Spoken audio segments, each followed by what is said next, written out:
Air Station Clearwater, just north of St. Petersburg, Florida. It's one of the largest and most active Coast Guard air stations in the country. The crews that work there have a motto: anytime, anywhere. And day in and day out, they live up to that motto. Whether it's being on the front line of the drug wars, saving illegal migrants trying to make their way onto our shores, or rescuing someone who would have otherwise died at sea, they are there, anytime, anywhere. It's not easy. It takes the largest fleet of aircraft to live up to that promise, and it takes a whole lot of commitment on the part of the crew. Of course, one thing that helps is that the coasties who work as flight crews on the aircraft, whether it be fixed wing or helos, also maintain them.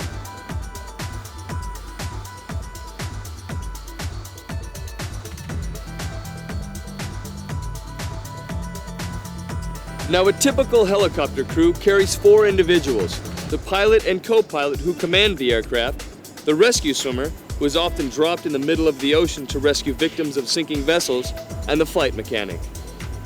The flight mechs are the hoist operators. They're the ones that will deploy the swimmers and pick the swimmers up. And they're also mechanics. I have 30 petty officers that work for me. They're mechanics, technicians. They maintain the technical systems of the aircraft, scheduled maintenance of the aircraft to keep it operationally ready to go anywhere, anytime.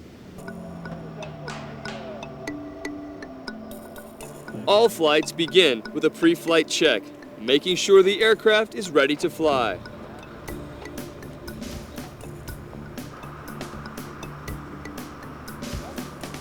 While the flight mechs are maintaining the helos, the rescue swimmers are checking and repairing the survival equipment on both the H-60s and the C-130 aircraft. This is the Asm Shop. We kind of had 2 jobs essentially with what aviation survivalmen do. In our flight job, we fly as rescue swimmers, but when we're on the ground, our main focus is working on survival equipment, rescue equipment, and life support equipment. Anything that is involved in either rescuing someone at sea. We also maintain flight gear as far as flight suits, helmets, any gear that the actual air crews are wearing. Here at the air station, we've got 23 aviation survivalmen that work here, and they all, the majority of them, stand the rescue swimmer duty. A number of them are drop masters in the back of the C-130. The C-130 maintenance crew has to keep the workhorse of the Coast Guard up and flying. You can imagine what it takes to keep these big planes flying day and night on sometimes very extended patrols. There's between 16 and 20 guys that work at night with me, and between us and the 20 or 30 guys we have on the days, we get them flying every day. The C-130s put their time in on long-range search and rescue and long-term law enforcement patrols. For Air Station Clearwater, these patrols take them over the Caribbean, where they focus on drug and illegal migrant interdiction. Most missions run at least 8 hours, some of them run 10.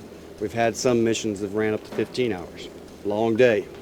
And then you can turn around, that same guy that just flew 15 hours on the road with that airplane, he doesn't get to walk away and go home and go to bed. He's now got to post-flight the airplane, fuel the airplane, and fix anything that broke during that flight. The Avionics Shop is where the high-tech systems for the H-60 and C-130 are maintained. Is a forward-looking infrared radar unit.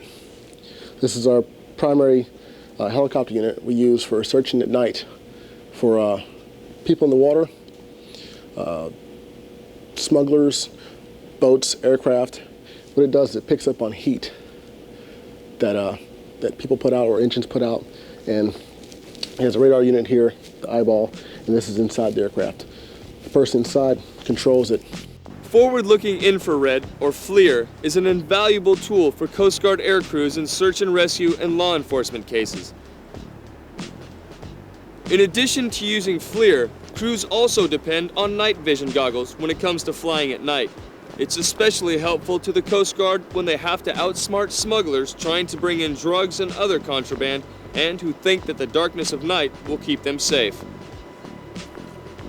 Our job is to fly into these unlit, unmarked, sometimes abandoned airfields and land and look at aircraft that are landed there, come down over blacked out or darkened port areas or coves where vessels might be up for the night or awaiting transport of drugs, and looking at these vessels and querying them.